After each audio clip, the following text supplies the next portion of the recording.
Hello everyone, I'm Nini FC and this is Blue Line CV and welcome to another match review of France's 4-3 win over Argentina in the World Cup round of 16. Yes, France have qualified for the quarter-final of this World Cup, and you guys, there's a lot of very interesting talking points to talk about in this game.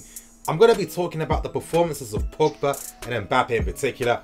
I'm going to be talking about why Argentina have struggled a lot throughout this tournament. I'm going to be talking about the tactical game plan that Didier Deschamps did have for France against Argentina. Plus, I'm going to be talking about some of the decisive moments throughout this game as well. But you guys, just to start off with the lineup. Now, there was a different type of lineup. We did see that Sampaoli went to use Messi as a false nine up front for Argentina. Now, he's probably thinking, you know what, I want Messi to play in a very familiar role that he does play for his club. And by playing that, hopefully we can get the best out of him. And also in a way, because Messi also acts as a playmaker playing false nine, we should be able to help create something offensively for the team as well. Now, on paper, yes, it sounds good. But again, real life isn't, it's not FIFA. You know what I mean? It comes down to how the players understand the system and if they can complement each other as well.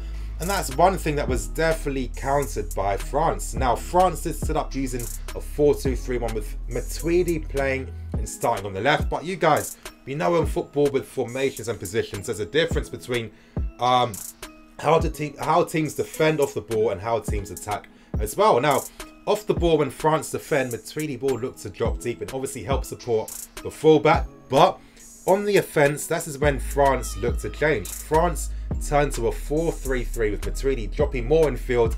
This allows Pogba to have the freedom to break the lines and carry the ball in the final third and do the amazing world-class stuff that he can do.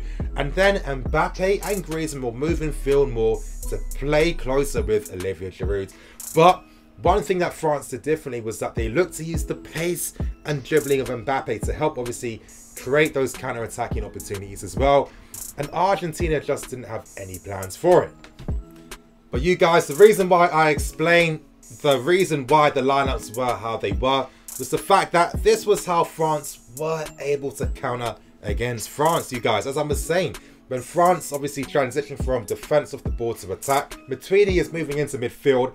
And what France's game plan was to congest the middle of the pitch to stifle Argentina from doing anything throughout this entire game. Obviously, Messi couldn't operate in any spaces, and throughout the game you kept seeing Messi drifting to the right, and every time he had the ball, this guy had 3-4 players around him. No one from Argentina was creating spaces or exploiting the room that Messi afforded for him. Very static, not free-flowing at all in the final third, and very, you know, it doesn't go against anything that Sampaoli stands for. So this is why I find it really baffling that Argentina have really struggled a lot under Sampaoli. But again, this was very easy for France. Argentina didn't really have any attacking plans or situations to, you know, break down France. And France were constantly able to create counter-attacking chances. How many times were you seeing Pogba winning the ball and then carrying it to the final third and playing counter-attacking passes or starting moves? Did it every single time. Argentina players couldn't do anything to stop him. An amazing performance from him. But again, Mbappe was one player to profit from that because he has the pace, he's got the skill, he's got the ability, he's got all of that on lock. And honestly, this was a very inspiring performance from Mbappe. 19 years old. This guy is 19 years old. My favourite thing about Mbappe is his decision making's on point. It's on point. I mean, he does the right things at the right time, the right runs, the right shot technique, the right everything. He just knows what he's doing. But anyway, you guys, Mbappe was the reason as to why France were able to get that first goal. Incredible run. Jesus Christ, from within his own half. And with Mbappe, it's like, it's constant acceleration. He doesn't slow down. He don't stop. He's constantly going forward and constantly moving. And they didn't have the pace to stop. Now, of course, Rojo, pretty stupid to bring him down like that in a way. Mbappe pushed the ball away from goal. Just had to run back in position and wait for reinforcements to come. Very stupid play, but it kind of sums up, and you know, it's pretty synonymous with the state of the Argentine defenders. But with yeah, with Mbappe wins the penalty, Griezmann scores from that, and then France are creating other opportunities in the first half. I feel they can be doing a bit more though. I think they're playing a bit too pragmatic. the game is a bit too easy for them. No real threats from Argentina at all. The game's ending. It's approaching the second half, and then you're seeing something completely against the run of play. One of the, like, this goal really sums up what it means to score a goal against the run of play. An amazing goal from Di Maria from like 25 yards out to the top right corner. Now, of course, no France players closing down quickly enough. I feel that was the case of complacency as well. Fantastic technique from Di Maria to get into the top right corner. And it's one run, and it really shouldn't be like that. And second half comes, and Argentina make it 2-1. Another mistake from a set piece. I personally felt that set pieces was Argentina's best step throughout this entire game.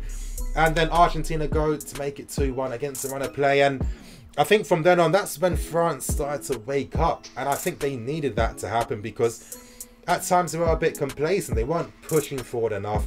They weren't winning balls quickly enough. Some of the counter-attacking opportunities were slowing down a lot more.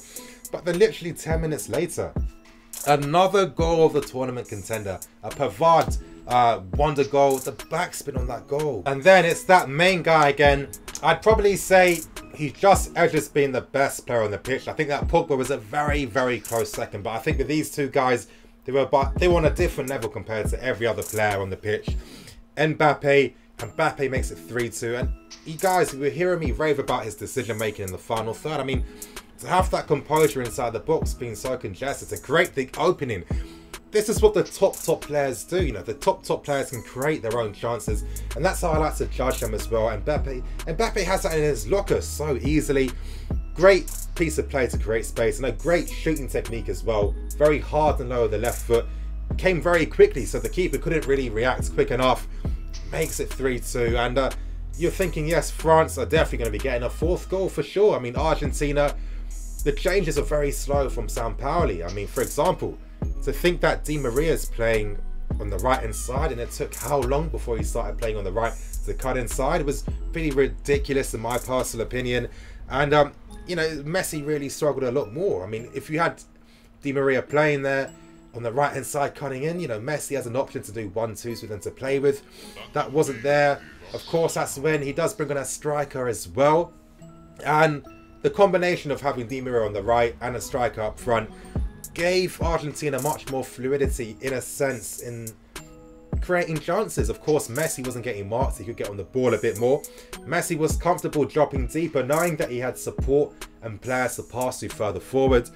And it was no surprise why, of course, I'm going to be talking about Argentina's third goal later on, but it was no surprise to see why they got the third goal. But again, I can't forget the fourth goal from France beforehand. A fantastic goal from Mbappe again. For me personally, I think it was the team move of the tournament, and this is why I'm really frustrated. Argentina playing a high line.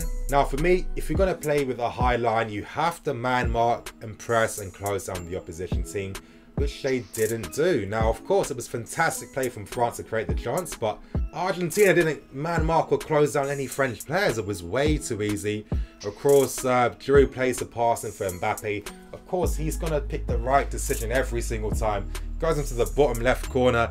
4-2 to France, and again, the game should be over then. I still think there's this little bit of complacency in France's game. I think that some sloppy errors which they shouldn't be making based on their level of play and performance in the tournament. Slightly disappointing in a sense. I don't know. For fantastic pass from Messi for the third goal, of course. Fantastic play by Aguero. Finally, that striker up front they needed to attack balls like this. This is why it was kind of crazy that Sampaoli didn't start as striker in that sense. It was too little, too late. And, you know, I think France were by far the most deserved winners in this game. I think their football was much better. They created countless chances. They could have scored more than 4 throughout this game. I think sloppy errors allowed Argentina to have chances. I think, again, you should have closed down Di Maria for the first goal. Second goal, poor set piece defending, and the third goal as well. I don't see how that type of pass is getting under Umtiti and Varane.